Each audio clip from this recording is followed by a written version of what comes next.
باب نمبر 14 سمرقند۔ اب تیمور کو سمرقند جانا ضروری ہوا۔ شہر سبز گو ماوراء النہر میں سب سے زیادہ خوشنما مقام تھا، لیکن جس وقت سے تیمور ایک وسیع سلطنت کا مالک ہوا، سمرقند جسے عطاق شمال کا دروازہ سمجھا جاتا تھا دارالسلطنت قرار پایا، اور یہ سلطنت سمرقند کے اطراف میں کم و بیش 500 میل تک پھیلی ہوئی تھی۔ سمرقند میں دربار منتقل کرنے سے پہلے امیر تیمور نے اپنے وطن یعنی شہر سبز کو عمدہ عمارات سے مزین کیا۔ اپنے باپ امیر طراغائی کی قبر پر ایک چھوٹا سا مقبرہ بنوایا۔ باپ دادا کے وقت کے کچی اینٹوں کے پرانے محل کو، جس میں الجائی خاتون آغا کا حسن تیمور کی زندگی کی حلاوت رہ چکا تھا، گروا دیا، اور اس کی جگہ ایک عالیشان قصر بنوایا جس میں متعدد صحن تھے اور دروازہ بہت رفیع الشان تھا۔ اس قصر کی تعمیر سفید رنگ کی اینٹوں سے کی گئی تھی، اور اس کے رنگ کے باعث تاتاریوں میں وہ آگ سرائے یعنی سفید محل مشہور ہوا۔ جب کبھی کشور کشائی کی غرض سے لشکر ساتھ لیے دنیا میں گشت لگانے سے مہلت ملتی تو زمستان کا زمانہ اسی آگ سرائے میں بسر کرتا۔ شہر سبز کے دھوپ کھلے میدانوں اور تخت سلیمان کی چوٹی کو دیکھ کر، جس کی برف کوہر کے غبار میں چمکا کرتی تھی، تیمور کی بصارت کو ہمیشہ ایک قسم کی راحت محسوس ہوا کرتی تھی۔ سمرقند کی گزشتہ روایات نے تیمور کا دل اپنی طرف کھینچ رکھا تھا۔ بخارا کو دارالسلطنت بنانا پسند نہ کیا۔ سمرقند سے یہ شہر چھوٹا تھا، مگر مدرسیں، خانقاہیں، کتب خانے اس میں بکثرت تھے۔ بخارا وہی مقام تھا جہاں 100 برس پہلے سکندر مقدونی نے مغلوب الغضب ہو کر اپنے وفادار و جانثار خادم کلائیتوس کو قتل کر دیا، اور یہی وہ شہر تھا جہاں 150 برس پہلے چنگیز خان نے اپنی فوجیں مقیم کی تھیں۔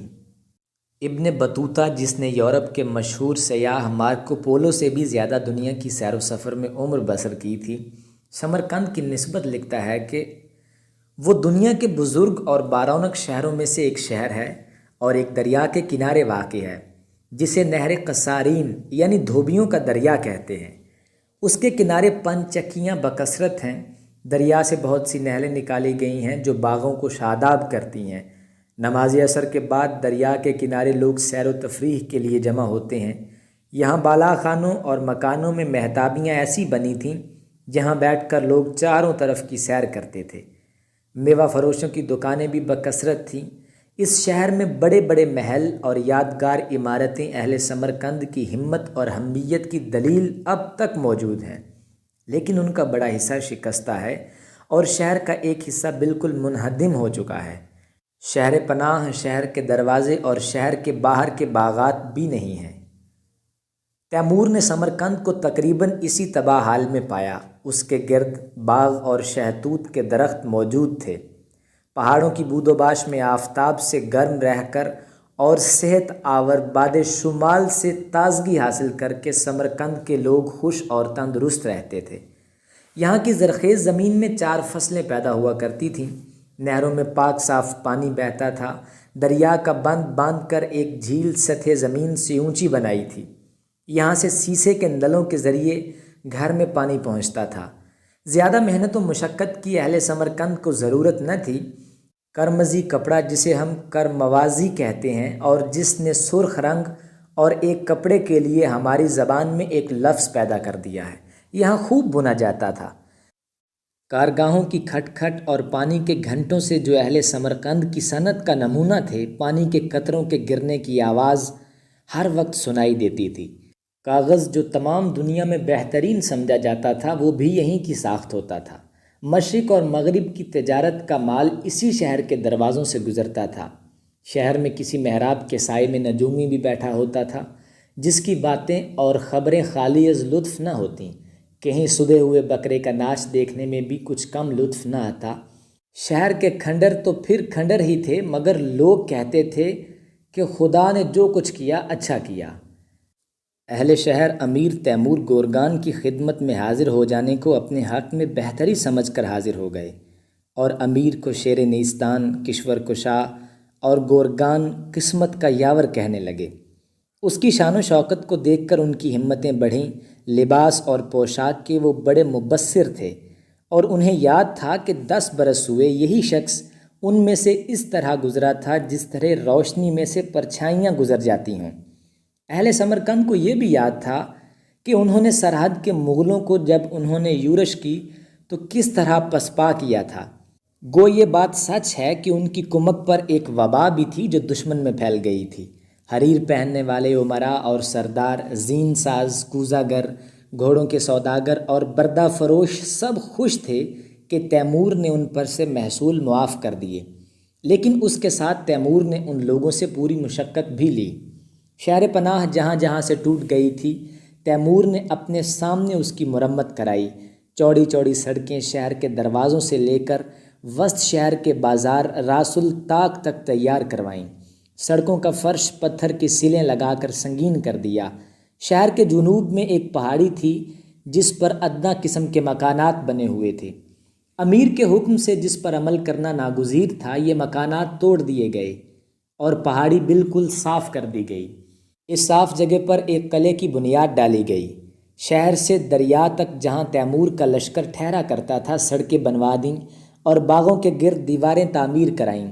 جا بجا پانی کے پختہ تالاب تیار کروائے۔ دور کے نیلگوں پہاڑوں سے سنگ خارا کاٹ کر بیلوں کے ٹھیلوں پر لادے گئے اور پھر ان ٹھیلوں کو سمرقند پہنچایا گیا۔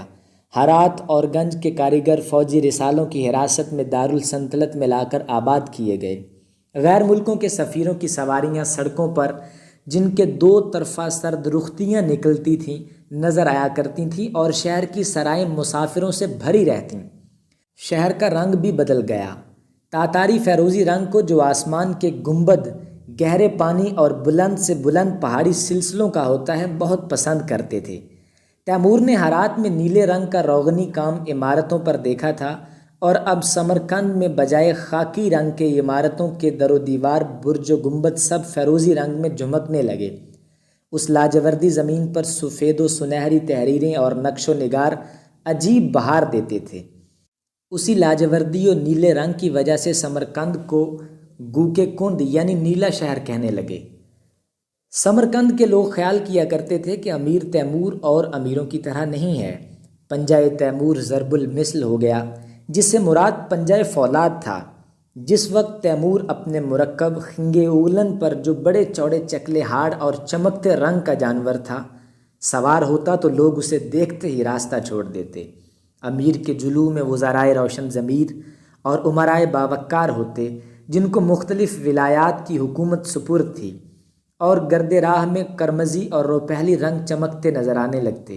تیمور جس وقت مسجد کے دروازے سے برآمد ہو کر محراب میں قیام کرتا اور ملا اور مشائخ لمبے لمبے جبے پہنے ہوئے اس کی تعریف کرتے اور فقیر ان سے ان داتا کہہ کر صدا لگاتے، تو بہت کم لوگوں کو اس کے سامنے آنے کی جرت ہوتی، کیونکہ یہ دراز قامت فرما روا انہی لوگوں کی فریاد سنتا تھا جنہوں نے لڑائیوں میں اس کی خدمت کی تھی۔